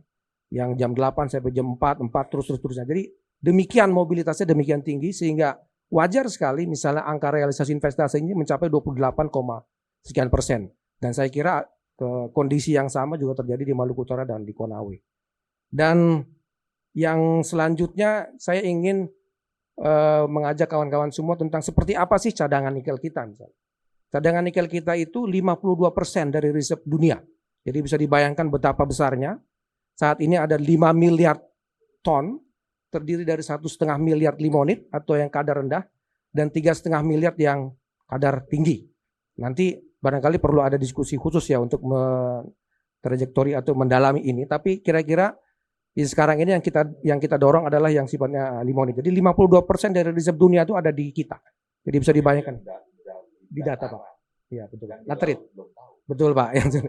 Ini yang laterit ya, yang laterit. Yang sulfit kita belum ukur. Demikian ini dari fungsi yang laterit saja sudah demikian besar. Dan tentu ini Sulfat dari Pak. Sulfit. Oh, Sulfida. Nikel sulfida. Salah. Ya. Dalam hal ini Pak Edi nggak boleh ketawa ya. Lanjut Pak Edi. Nah, saya mungkin sekarang masuk ke bagian kedua ya untuk mempersingkat diskusi kita. Mungkin langsung kepada roadmap di bagian akhir. Sebentar, saya ingin sebelum ini ke sini. Tadi menajamkan apa yang disampaikan oleh Pak Lutfi. 2013 itu angkanya billion nih, bukan million, maaf salah ketik nih. 5,4 billion dollar. Sekarang di 2022 nilai tukar itu udah 33,8 billion dollar atau 6,6 lipat lebih tinggi atau 6.600%, kira-kira begitu. Maaf, 660%. Nah sekarang saya ingin masuk ke, mungkin ini di skip saja, ini perbandingan antara LFP dengan NMN, ya, NMNC maksudnya nikel, mangan, kobalt. Saya ingin masuk langsung kepada roadmap. Kalau kita bicara misalnya membuat ekosistem EV mobil nasional, begitu. Nah sekarang ini sebetulnya betul sekali kita berada dalam momentum yang sangat tepat, yang sangat presisi untuk bisa mengaktualisasikan ini. Sebelum next, lanjut Pak. Nah ini, misalnya mari kita lihat misalnya dari 2019 tadi sudah ada stop ekspor nikel, kemudian ada percepatan pembangunan smelter sampai dari sini ada 116 smelter yang sudah dibangun di beberapa titik. Nah, dukungan regulasi seperti apa? Di 2023 itu sudah ada 2 paling tidak aturan yang diluncurkan atau yang ditetapkan tanggal 8 Desember Pak Presiden Jokowi itu menandatangani Perpres nomor 79 tahun 2023 dan 20 hari kemudian Pak Menteri Investasi itu mengeluarkan Permen Investasi nomor 6 tahun 2023. Ini semacam insentif, tapi juga di balik itu ada kewajiban bagi para pemain industri ekosistem nasional ini. Dan ini saya kira saya harus cantumkan ini, mohon izin Pak Lutfi, narasumber kawan-kawan lain.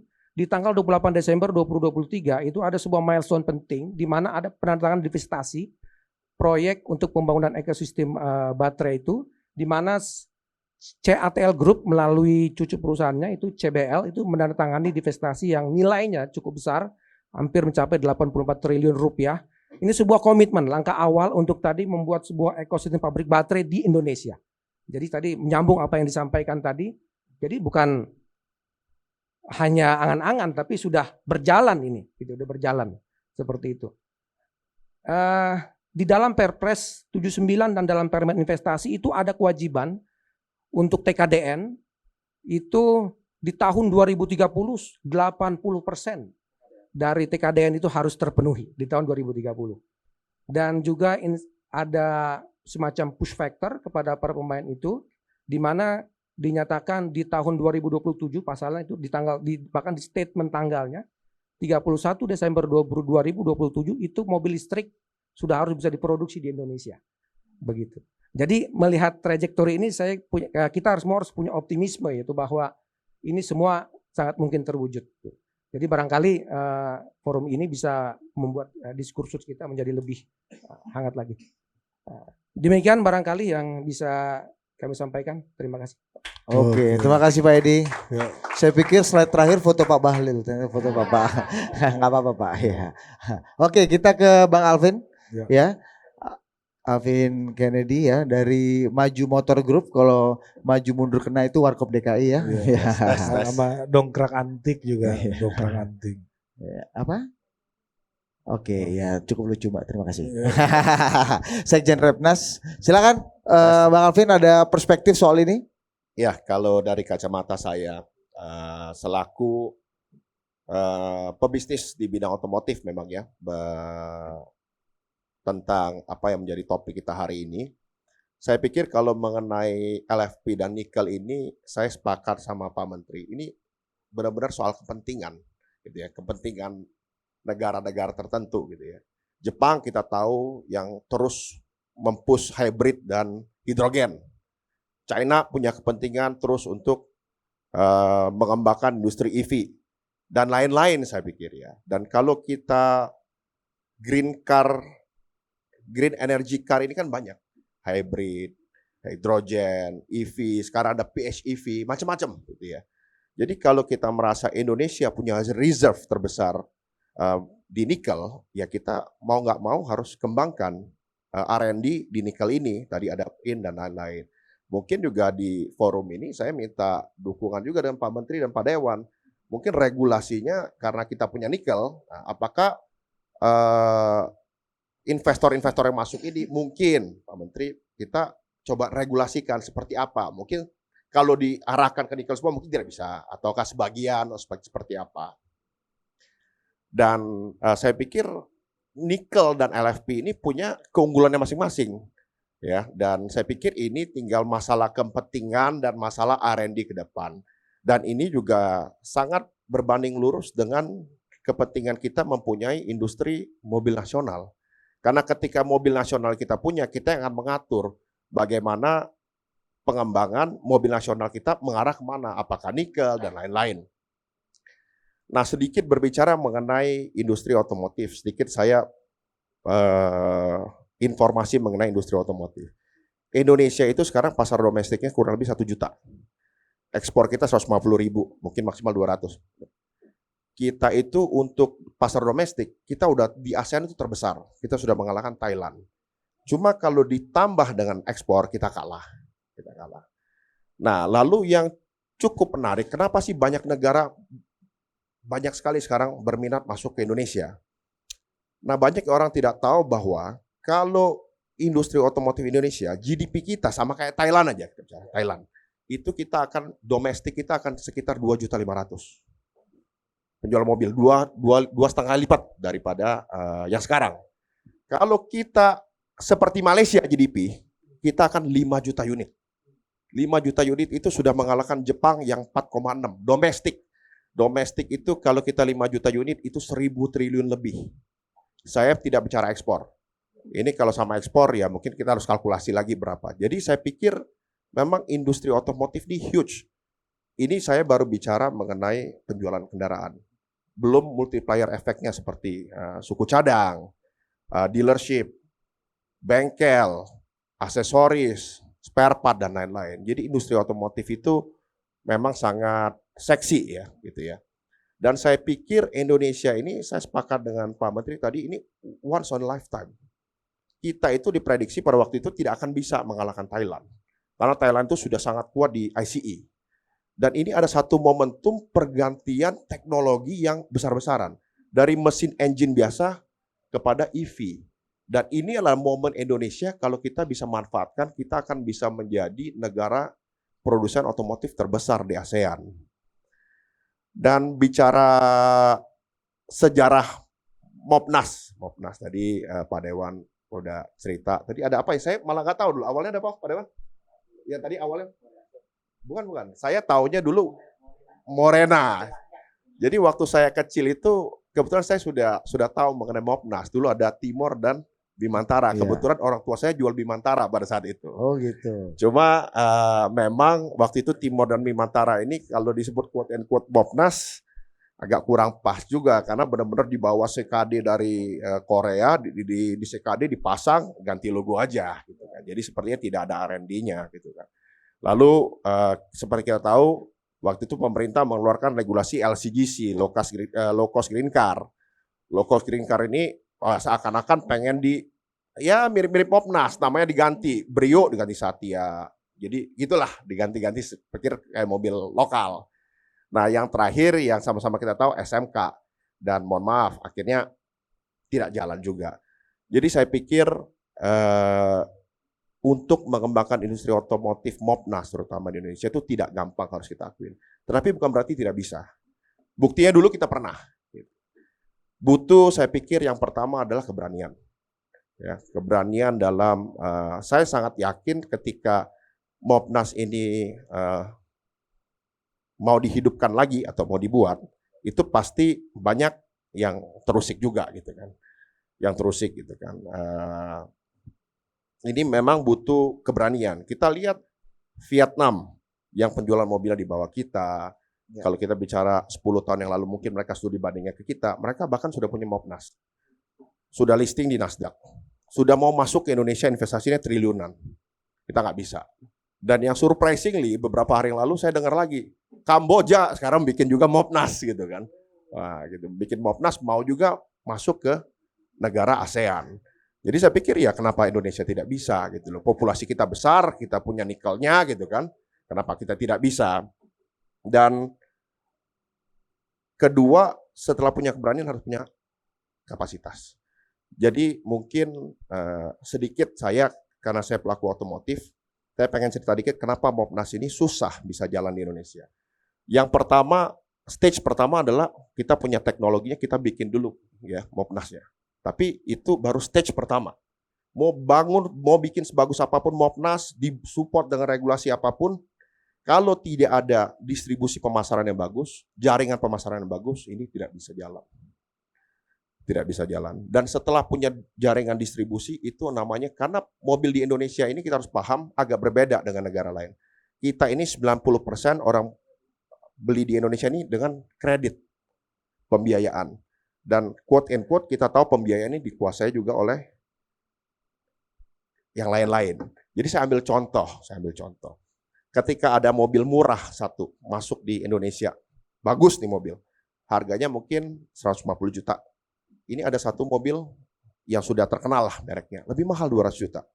Ketika masuk di lembaga pembiayaan, ketika ada seseorang yang merasa terusik, satu brand yang merasa terusik, yang 150 juta ini akan susah di-approve, DP-nya lebih tinggi, mobilnya lebih murah, harusnya DP-nya lebih murah. DP-nya lebih tinggi, angsurannya juga lebih tinggi. Ini kan tidak make sense. Nah, jadi memang untuk menjalankan Mopnas tidak seperti-merta, oh kita punya bahan baku, kita punya engineer-nya oke hebat, kita siapin deh, kita bikin perusahaannya. Itu belum selesai, itu baru stage 1. Jadi yang kedua adalah kita harus punya jaringan distribusi, dan ketiga kita harus bangun ekosistemnya. Saya pikir Indonesia pasti bisa kok, karena kita punya bank-bank yang besar. Saya pikir bank-bank BUMN kita juga punya anak perusahaan multi finance. Saya pikir ini harusnya bisa jalan.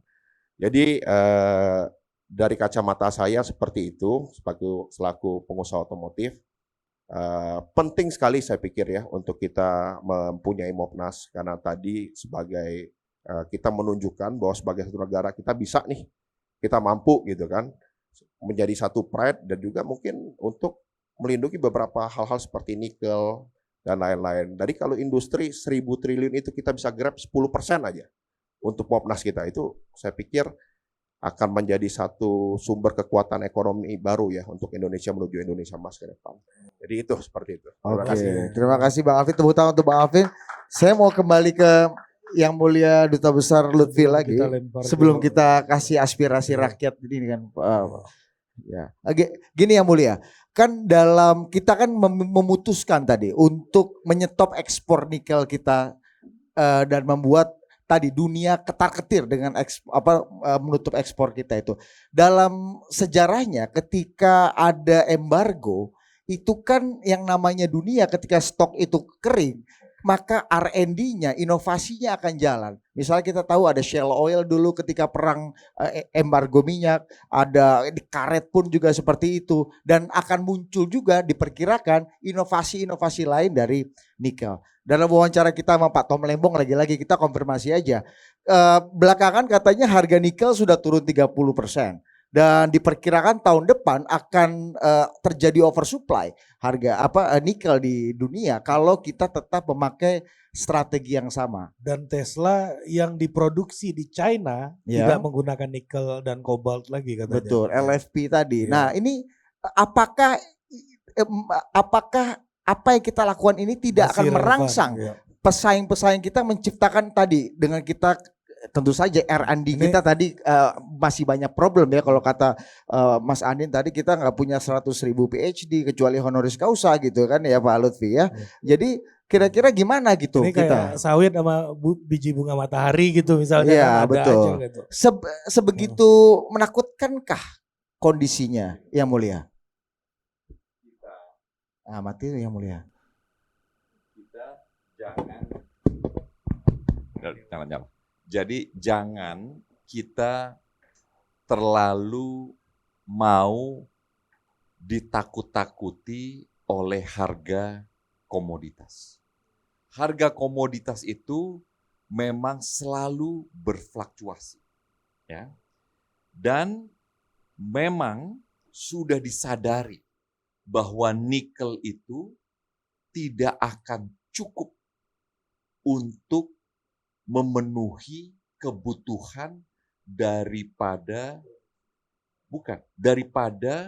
permintaan untuk kebutuhan daripada baterai, terutama untuk sustainability teknologi green di masa yang akan datang.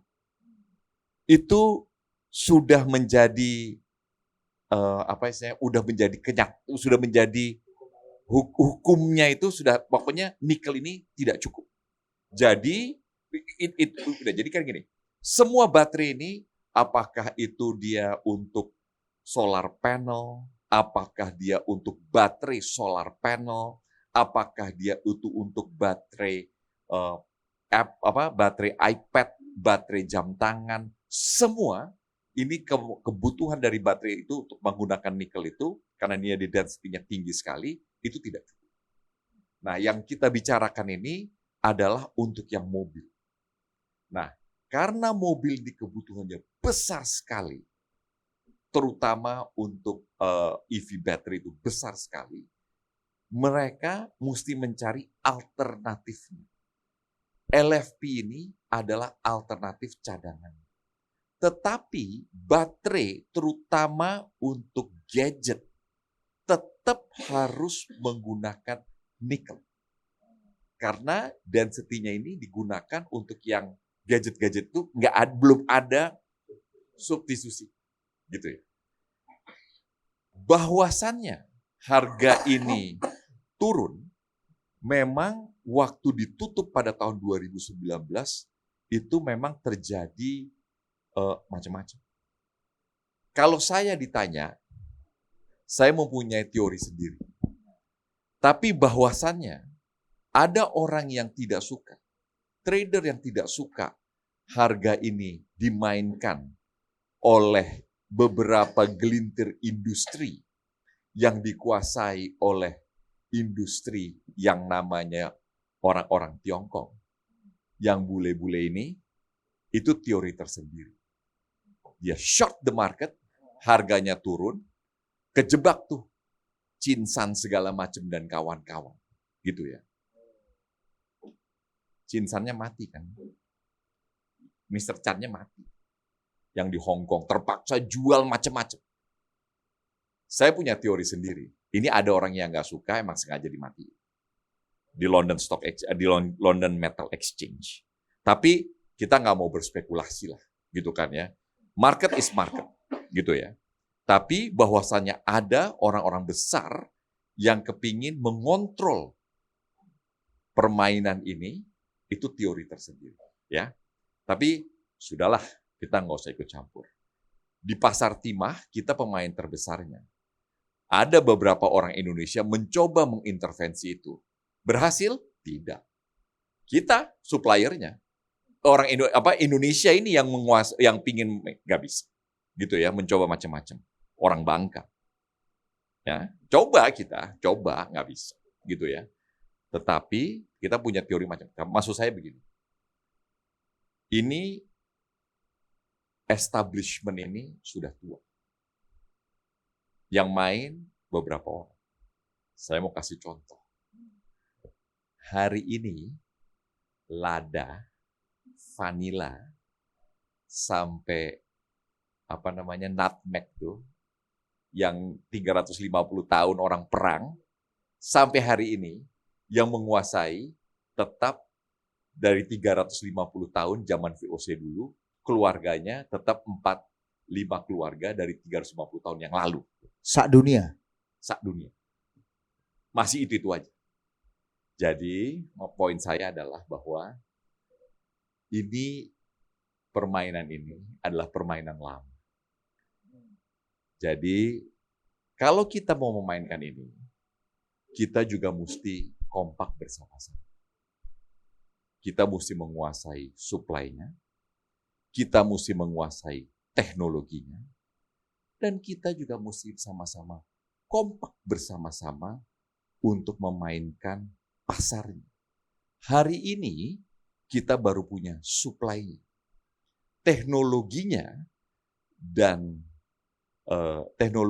dan demand-nya masih dikuasai oleh orang. Jadi, kita baru bisa melihat pasarnya. Ini permainan tidak bisa kita kuasai seperti menggigit cabai. Tahu gigit cabai? Digigit langsung pedes. Nggak bisa. Sama seperti cerita, ekonomi growth seperti kata tadi Pak Edi tadi, tumbuh satu titik tuh waktu itu di Konawe itu 67%. Miskin habis besok. Tidak. Tumbuh dulu, bikin sekolah, anak kita pintar, baru kemiskinan turun. Gitu loh. Nggak bisa kaya langsung miskin turun. Tidak bisa begitu. Namanya economic development, regression of poor, itu baru terjadi progress. Itu namanya baru terjadi pertumbuhan. Nggak bisa semua itu instan. Yang mau instan itu biasanya kepleset. Hati-hati terhadap kepleset ini. Gitu loh. Jadi minta maaf semua. Yang instan itu hanya terjadi di mie. Gitu kan ya. Kebanyakan makan mie itu bisa bahaya stunting namanya. Jadi minta maaf kepada semua. Ini mesti hati-hati terhadap yang instan-instan. Jadi balik lagi saya utarakan. Bahwa untuk bisa menyelesaikan permasalahan Republik ini, mesti terjadi sesuatu yang dengan rencana yang baik. eksekusi yang baik, dan jangan terpancing terhadap seluruh yang instan, apalagi terprovokasi daripada yang asing-asing yang mempunyai niatan jahat. Terima kasih. Wah, ini udah antara yang baik dan yang batil ini urusannya dari kan ya. Jangan Udah sampai kayak kita ceramah. Udah, gue kayak denger Ustadz Abdul Somad barusan nih gue denger tadi. jangan sampai kita Iya iya, sebentar lagi keluar barang ini nih ayat-ayat. sebentar lagi ayatnya soal berguran di jalan dakwah. Iya. Iya. Oke, kita buka ya buat dua penanya ya. Oke, Karena dua kenapa penanya. dua? Karena permintaan panitia. Iya. Ya. Kedua. Dua kalau disarankan yang mendukung Perempuan. Anies dan Ganjar ya.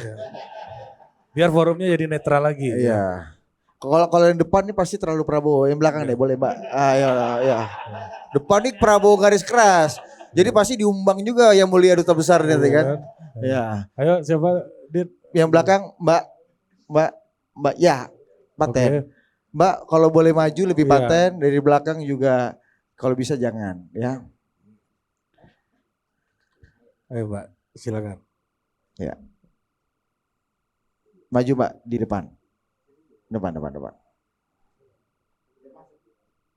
Biar masuk TV Mbak. Itu TV-TV-nya tuh. Selamat siang Pak, selamat sore Pak, saya Dova dari Bloomberg Technos. Mau tanya, jadi kan diskusi hari ini sebenarnya antara LVP sama nikel ya Pak NMC. Nah, sebenarnya tadi saya belum mendengar kayak argumentasi antara LVP sama nikel itu yang lebih unggul itu yang bagian mananya. Mungkin bisa tolong dijelaskan. Dan juga mau nanya, jadi kan kalau kita ini saat ini lagi ramai perkembangan diskusi soal LFP dan nikel ya Pak.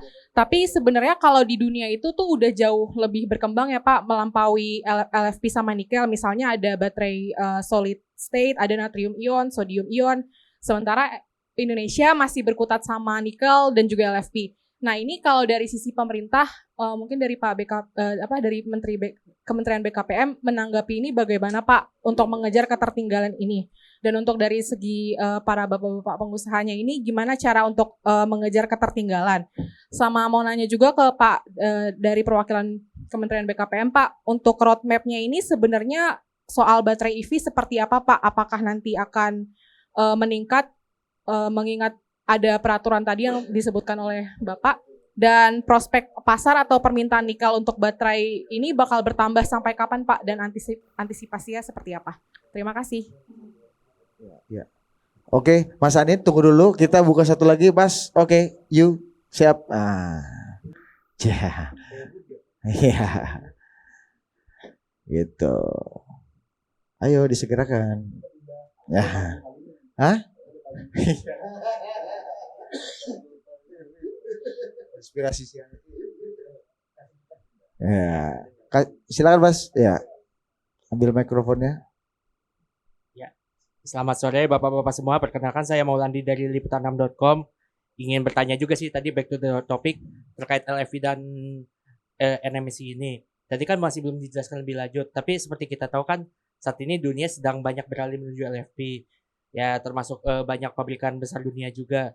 Lalu kira-kira gimana untuk Indonesia sendiri, kan saat ini kan tadi Pak Lutfi sendiri menyebutkan untuk nikel ini sendiri kan oke lah, untuk di baterai ini kan tidak terlalu besar karena seperti LFP, tapi di gadget juga tadi sudah terpakai banyak. Kira-kira untuk produk apa saja selain gadget ini nikel ini bisa dikembangkan ke depannya. Lalu juga mungkin terkait Perpres 79 tadi juga sempat disebutkan kan dalam Perpres 79 saya belum melihat adanya persyaratan untuk pemakaian nikel ke dalam bahan baku untuk pabrikan mobil listrik atau kendaraan listrik lah di Indonesia. Itu kira-kira peluang nikel sendiri ke depan untuk di industri kendaraan listrik akan seperti apa ya? Ya, terima kasih. Oke, saya kira udah ditangkap ya pertanyaan-pertanyaan. Terima kasih bagi para penanya. Mas Anin, monggo. Cuma ikutan nyumbang inilah pemikiran karena lagi seru kan. Nyumbang logistik juga boleh di sini Mas. Terbuka Repnas itu sumbang logistik juga boleh. Ya. Bukan begitu Tum?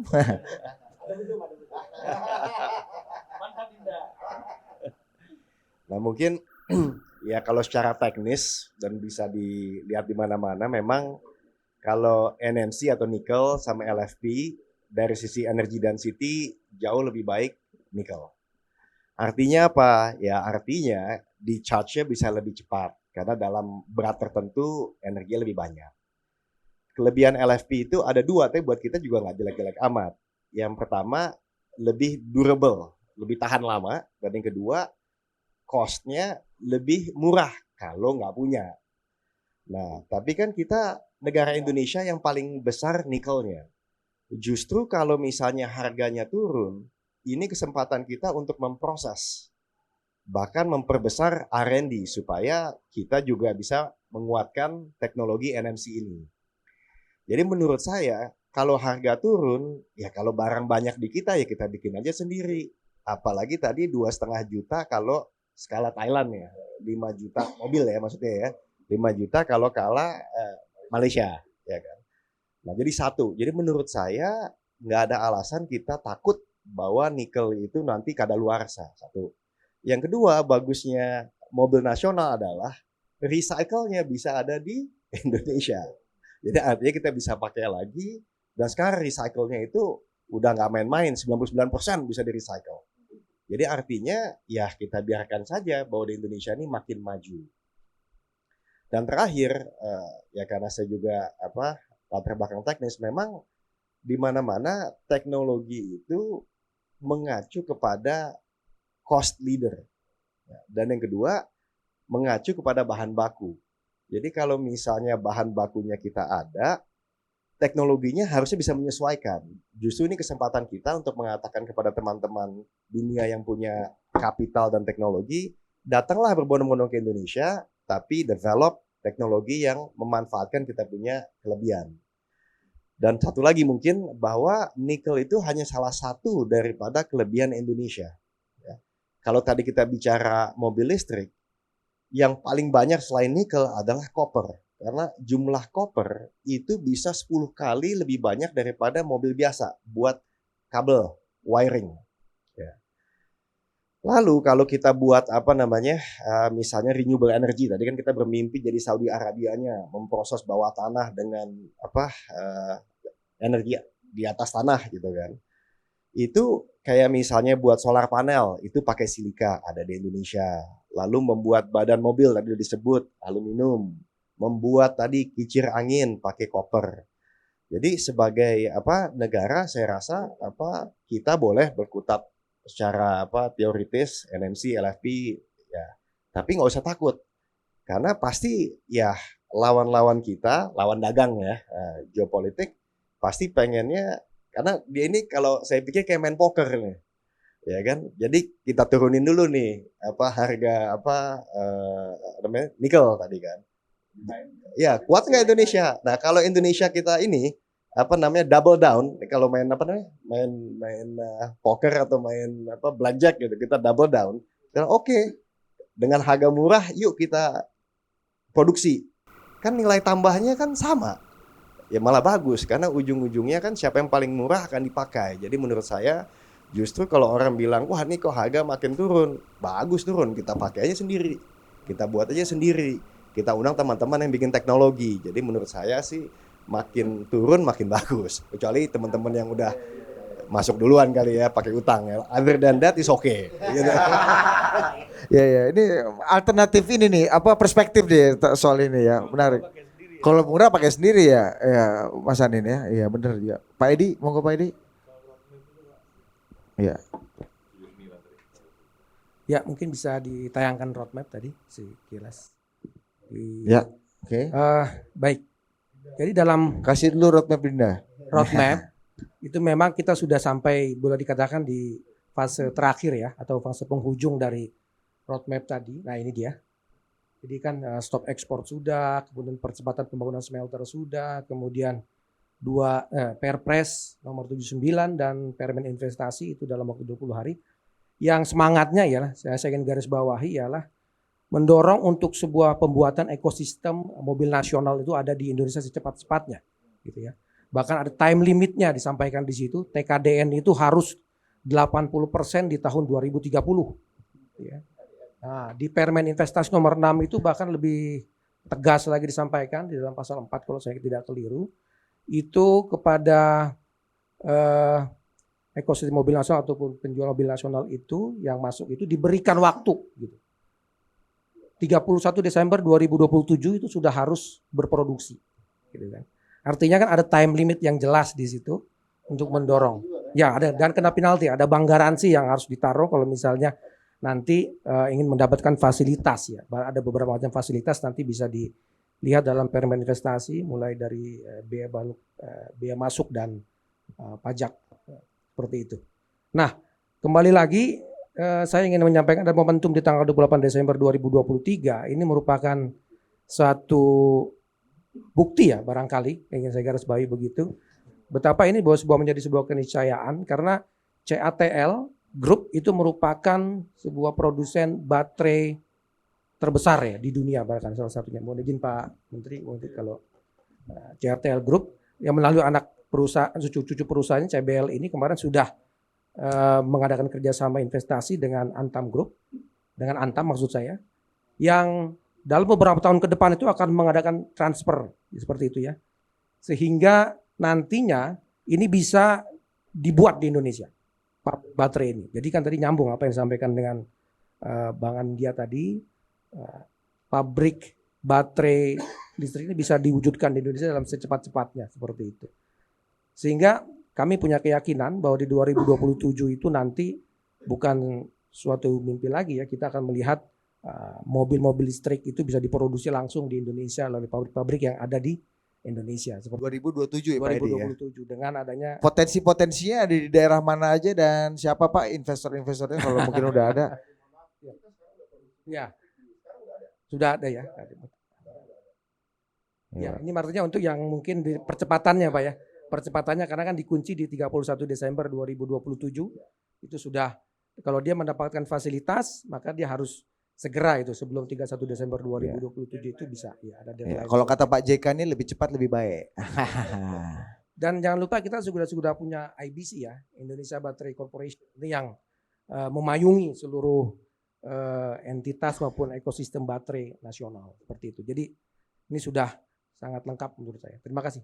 Oke, saya mau sebelum nanti akan disapu tutup oleh Yang Mulia Duta Besar Lutfi, saya mau ke Mas Moreno dan Mas Alvin juga untuk kasih perspektif terakhir sebelum nanti kita akan diskusi informal bersama para Dinda di sini ya. Ini mau ditutup? Ya, Ya. sekaligus menanggapi dah. Ya oke, jadi terima kasih atas undangannya. Tadi pertanyaannya juga bagus bahwa roadmap ke depan kita sama dengan pemerintah. Saya masih di Komisi 7 sekarang.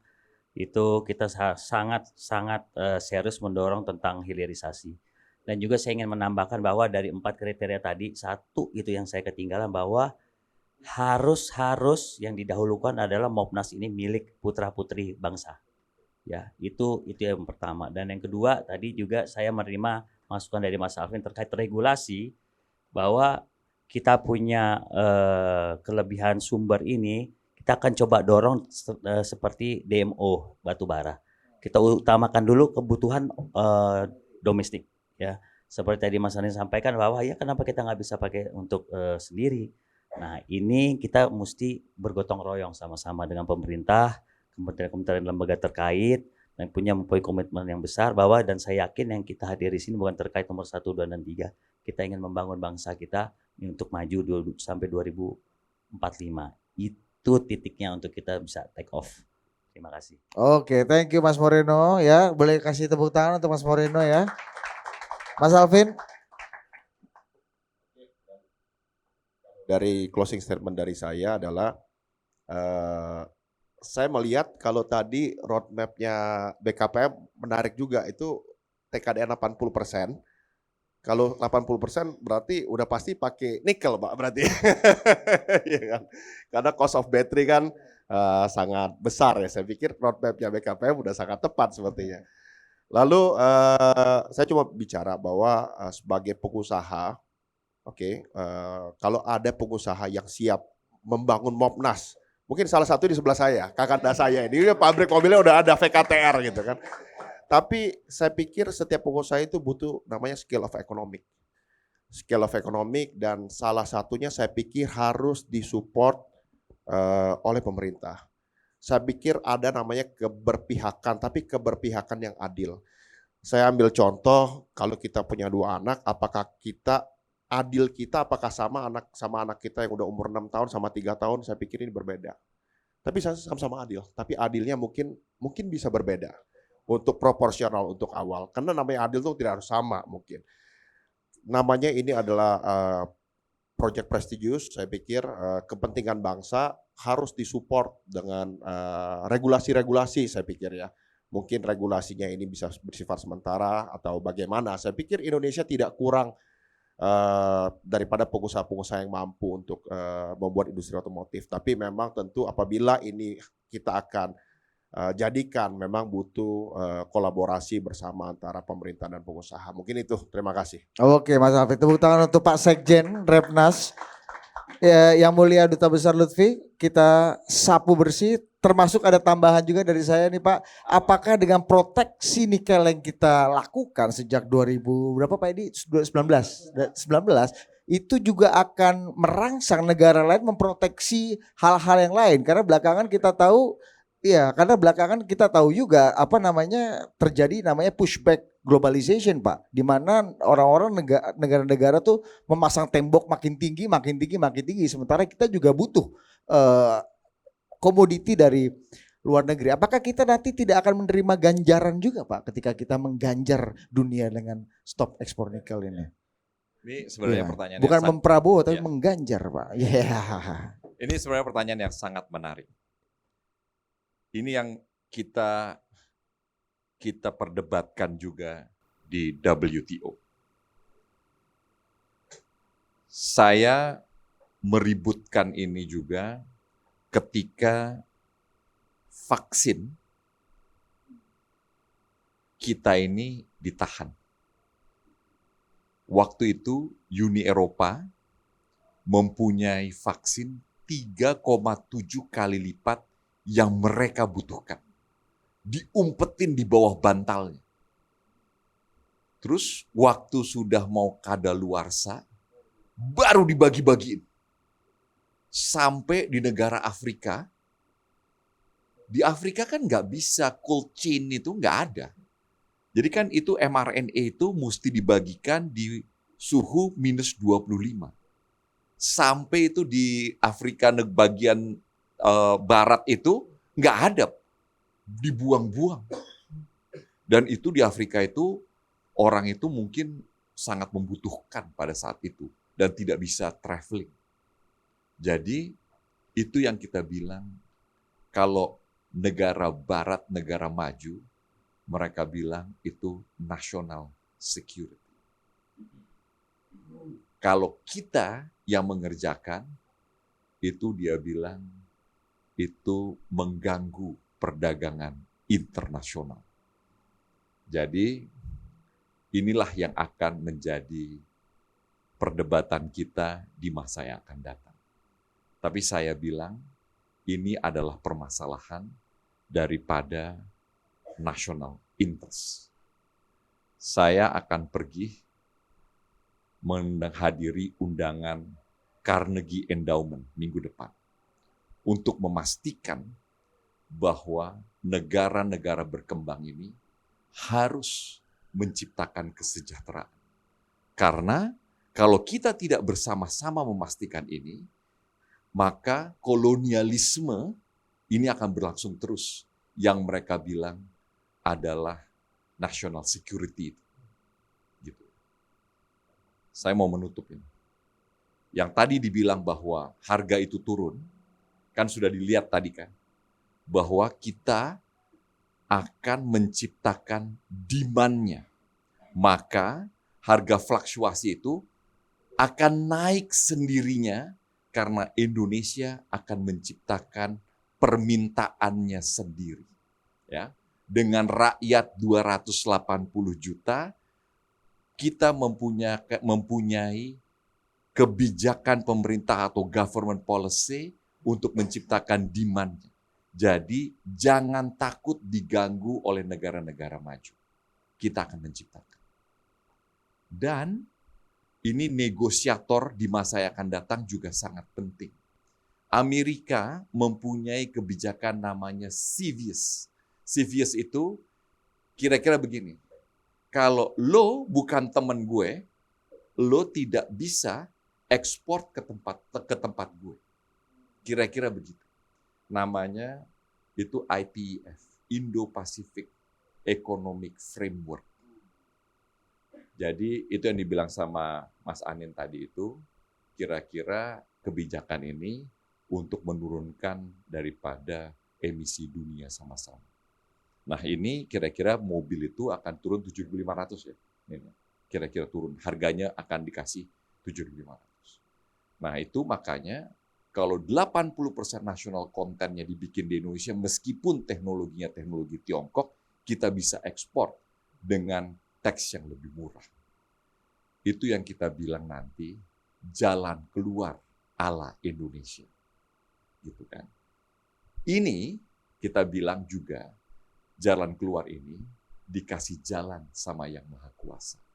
Oleh sebab itu, trajektori Pak Jokowi ini benar. Dan mudah-mudahan Indonesia juga mendapatkan pemimpin yang juga benar. Boleh saya tutup dengan ayat? Terkonfirmasi nih, Ri. Ya. Jadi bukan hanya pemimpin aja yang mesti punya ayat. Ini juga rakyat juga boleh punya ayat. Ini ada ayatnya. Inna ma'al usri yusro wa inna ma'al usri yusro. Di mana ada permasalahan, maka Allah menjanjikan ada penyelesaiannya. Plural itu. Jadi ini Al-Israeli adalah penting buat bangsa Indonesia. Dan saya yakin ini adalah penyelesaiannya dengan pemimpin yang benar. Di situ Prabowo Gibran akan hadir. Terima kasih Yang Mulia Duta Besar Kiai Haji Honoris Causa Muhammad Lutfi ya, ditutup tadi ya. Oke, terima kasih.